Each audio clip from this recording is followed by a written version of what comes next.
welcome back to another episode of Meet the Artist. It's a production of the Tucson Gallery, which is located in downtown Tucson, 300 East Congress. We're right across the street from Hotel Congress. We're in the same block as the Rialto Theater. And we have over 35 artists represented in the gallery, and occasionally we get them to come in and showcase their talent on this show, and we talk with them, ask them questions. You can get all the details on the TucsonGallery.com website. There's past episodes as well as bios of all 35 artists available. And today we are joined by Mike Berren. Mike, welcome. Thank you. I'm excited. Being excited. I'm excited. Nervous and excited. Nervous, and don't be nervous. There's only like 3 people that watch, okay. So we're good. We're good. Mike, you came to us. My business partner, Tony Ray, he had seen your work and was trying to get a hold of you, and then you happened to come into the gallery for a tour we were doing, and you said, oh, here's some work that I'm doing, and I showed it to Tony Ray, and he's like, oh, I've been trying to get this guy. Yeah. I mean, so you're famous. It was such a coincidence. And I'll tell you a few more of the coincidences with the gallery, but it really started with a real estate agent who had sold a condo that my wife and I had owned. Uh-huh. And ever since she had sold it, we kind of get together occasionally, and I'll bring her paintings as I do them, and she was putting in her office. And then at Thanksgiving, we'd go to her office and she'd hand out food items or whatever. And one day I was there, and she said, hey, there's this tour going on at downtown. You might be interested in it. And I just had finished a painting of downtown, gave a tour, and she said, there's a tour guide. And I said, oh, I'll give him one too. And had no idea. I was the tour guide. I know. And I still have that. Yeah. So yeah, I was very excited to get that. And your work is a little bit interesting. We've got a few different pieces in the gallery because you've got some more traditional paintings, right. But a lot of what is very popular right now are your streetscapes. Yeah. Which those are very uniquely done. What's the process for that? I'll tell you the process, but I'll also tell you the history, because that, again, really is phenomenal history of those. So I'd previously been doing individual buildings or even Native American pueblos or whatever. And as COVID started, there's the Eclectic Cafe on the northeast side of town. Uh-huh. I have paintings there for years. And like all the other restaurants in town, they were hurting. Staff wasn't able to work or whatever. So I said, you know what, why don't we try something? I'll do a painting of the Eclectic along with a couple other cafes, and maybe people will buy it, and we just put that into a tip jar. Mm-hmm. And I started posting onto various Facebook pages. If you're from Tucson, Tucson Community, etc. And I'd post, here's what this thing might look like. And lo and behold, people started saying, oh, include such and such, put Frank's Restaurant in there and do this other one. And I'd do it, and I'd post it again. And partially, I think people liked the art, but partially, other people, just like me, were at home, they weren't getting out. And so I'd spend the day painting, and the next day people were commenting and getting really excited about it. And it sold a ton of them. Oh, good. And partially for the art, but partially I think people were just interested in wanting to help out. The Eclectic, that was the very first streetscape I had done. So define what the streetscape is. People can see it on the Tucson Gallery's website. We'll have things on our Facebook page, but kind of walk them through what it looks like. So there's a few different types. So the one that we're talking about, the downtown, would be a location. Okay. So it would be all the various potential, certainly I can't include everything, but I think the title of that one was Arts and Entertainment Downtown, mm-hmm. and I always put parenthetically a sampler. Okay. And it would be that. Others might be a theme, or it's not going to be one location, but it'd be Mexican restaurants. Or diners. Or diners, or whatever it happened to be. And not as much now, but at the beginning when I was doing these, and I'd go on Facebook in the morning in 2 or 3 different pages, mm-hmm. and people almost They would wake up in the morning with me, and they'd start commenting. And I was like the opposite. You know Bob Ross? Yeah. Right? So I was the opposite of Bob Ross, where I'd put something on there, and people would start making comments, oh, I don't like that bush, or do this, or change that, or make sure you include such and such restaurant. So the Streetscapes, what it looks like then is it's one painting that, like the downtown arts and entertainment, the parenthetical sampler. It's got like the Fox Theater, the Rialto Theater, Hotel Congress, all the entertainment spots, and you've got the images sort of aligned like they're all. So I basically build it like a puzzle. So I'll start off. Let's say take Hotel Congress.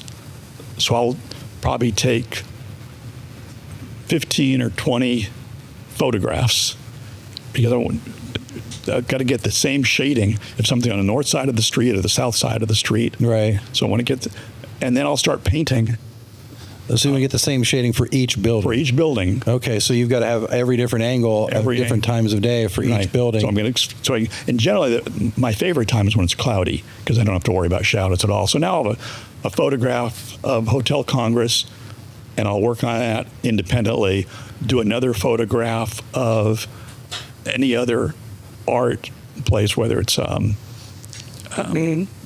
gallery or other sorts of places. And I'll paint each one individually. And when I say paint, everything's digital.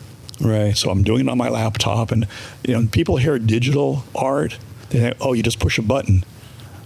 Like AI, you say, paint me downtown. Right.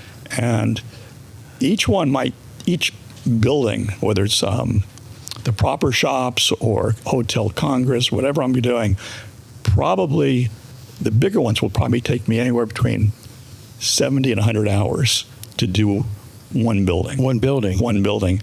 And then I'll put them back together again in a puzzle. So it could take easily a few hundred hours. So the end result, you start with a photograph of the building, then you digitally paint it. And I digitally paint it, and almost like building blocks where I might take a brush and paint a little bit, but part of it, if it's a whole wall, I can just kind of take a block and I'll put that block in there. Okay. And I'll put a door in there. So the end result, it's hard to explain. It's not cartoonish, but it's not quite reality. It's definitely highly colorized and highly colorized and very simplistic lines. Yeah. Certainly you have to change the shapes or sizes sometimes. So Fox Theater that I had in that one is the sides of the building can't be there. I've got to have everything. Once I do the 10 or 15 buildings, then it's a matter of thinking, where do I want to put this? Almost like it's a puzzle. Yeah. Where do you want to put this one? Where do you want to put this one? And what is the sidewalk going to look like? What is the street going to look like? And try and balance things. I hope if you're listening or watching, if you head over to the Tucson Gallery's website, tucsongallery.com, and look up Mike's page, you'll see the streetscapes that we're talking about. A lot of different themes. There's 4th Avenue. There's downtown. You've got one that's just missions and churches, coffee shops, I think you said. Yeah. And I just finished, my most recent one is, so I've got I have diners, and I just finished one on coffee and tea. Places that it's the first one I've done. It's kind of early in the morning, so the sun is coming up. It's kind of fun to see all the iconic features, all the iconic names in one place. Like, oh, okay, I know all those places, and just to see them on one page. And what's strange is this, again, I started labeling them that it's a sampler, and then also circa whatever, because every time I finish one, 2 years later, there's a new one, or one's changed. Went out of business, or the Mexican restaurants. I think 3 or 4 of them are gone since I did it. So I figure, well, it was there. It was there, and now there's someone else there, so you could do a newer one. Yeah, and people were taking it again less so now because people have stuff to do. But during COVID, we're taking it so personal. Yeah, I can imagine. When I did Sam Hughes neighborhood. And if you're familiar with Sam Hughes neighborhood, there's some traditions there and long-term kind of people. And at one point, I was kind of sit there and I'd look at things, and I think it's 3rd Street. It's either 2nd or 3rd. I think it's 3rd Street that leads into the university. Has these large palm trees. Mm-hmm. Yeah, I know what you're talking about. Yeah, it's a bike road. I included a palm tree and started getting comments about those are not natural to Sam Hughes' neighborhood. That, and stories, then people started sharing the stories about a gas station in the 1950s or 60s that was selling seeds. And I found it fascinating. To me, it was just a piece of art. Sure. And people were getting so involved in what should or shouldn't be involved in that. So let's take a step back. This is what you're producing now. Did you just start becoming artistic during COVID, or is this a passion of yours for years? I think I've always been pretty visual. Okay. My career was not art. I've been artistic. What was your career? I'm a research psychologist, so my PhD's in psychology. Okay. And I worked in the public mental health system, taught at the university, but even things like I taught psychological testing, Rorschach kind of stuff, and statistics at the university at Pima. And even though there were people that probably knew the content better than I did, I had an ability to somehow help people visualize statistical problems or issues. So even though it was a totally different universe, I've had the ability, I had to do lots of presentations. And if I prepare for them, as opposed to this, I was able to help people understand dynamics of things that they kind of see. As opposed to this, you're doing great. You got, if you're listening, he's got notes written out here. He's got photographs. You're like, you've researched this, and we didn't even know we were going to talk about it. So at what point then did this artistic drive really start to take hold? Just looking for hobbies to some extent. And my wife and I at the time lived in Lubbock, Texas, when I started doing some art stuff. And we used to go to Santa Fe, New Mexico, and oh, gee, I really love some of the art there. And I started just modeling some of the art, and it would be just something to do on the weekend or in evenings if I didn't want to work. I could do some painting, and pretty much copied other people's things. Okay. Are you familiar with a local artist, Chris Bubany? Definitely know the name, yeah. Okay. Yeah. Chris does a lot of pottery and plates and things, and really well known. And I was in a gallery she had years and years ago, and she was looking at my stuff. She said, I like a lot of your stuff, but you know what? You're not doing you.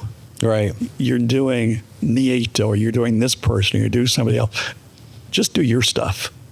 And so I've tried to stick with that. And that's when I started doing more of the buildings and things and then the street scenes that are just mine. Occasionally I'll fall back and borrow what somebody else might do. I've been trying really hard just to do my stuff. You have some that look like they're like acrylic. Do you do acrylic painting and things, or is it all photographs? It's all, actually, I used to do acrylic. That's probably why the things look like acrylic.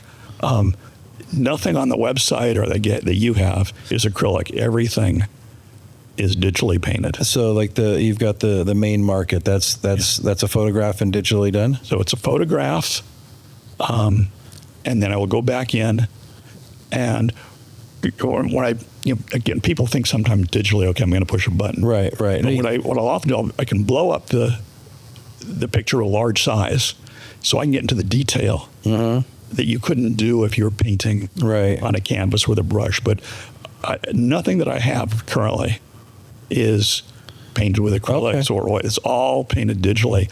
And sometimes people ask me, someone wrote me the other day and asked, do I have limited editions or first issue? Nothing I have is a hard copy of an original. Everything is digitally painted until I print it.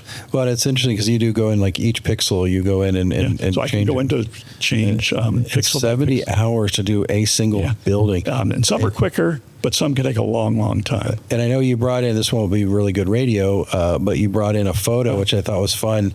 You've got the Barrio Viejo, it's the market that I was talking about, and you've got one version, then you also have a more pixelized painted version. So this one was, this was at the time when, again, COVID was real heavy, and I was doing not street scenes, but individual buildings. And what I would do is take, whether it was the corner market or a rundown building, and redo it. Say, what might this look like? Not that it's better or worse, but what might it look like? Sure. So on the South Main Market, I did that, and I posted when I was finally done with the whole thing, the original of what the photograph that I took, what does it look like, and then my painting. And I was telling you earlier that, so I have a large version of this hanging in my office to remind me that one person writes in and says that this is awful, leave it alone, you shouldn't be messing with historical things, we don't like what you're doing, blah, blah, blah. Then another person writes in and says that this building and store belonged to my dad's grandfather back in the day. My dad lived in the building, grew up. I think your look is beautiful, and bring an old, worn building, a modern look, to see it open and used again, and it's awesome, or whatever else. And I used it. I know that some people don't like what I do. Right. And many people really like it and want to make comments. But to me, I just found it interesting how just a painting. Yeah, well, you get it out into the world, and you just don't know what's going to happen. Well, Mike, I appreciate your time today. Thanks for sharing the story. If you want to learn more about Mike, you can head over to the Tucson Gallery's website. It's tucsongallery.com. On there, you'll have a list of artists, and there's podcasts and stories, a lot of photography as well as artwork available. There's also a calendar of events, because sometimes the artists are in the gallery to say hi and meet their adoring fans, or some of their maybe angry detractors coming in too. You don't know with Mike. He's a pot stirrer. Yeah. He's a pot stirrer. But Mike, I really appreciate your time today. Well, I appreciate it. I love coming here.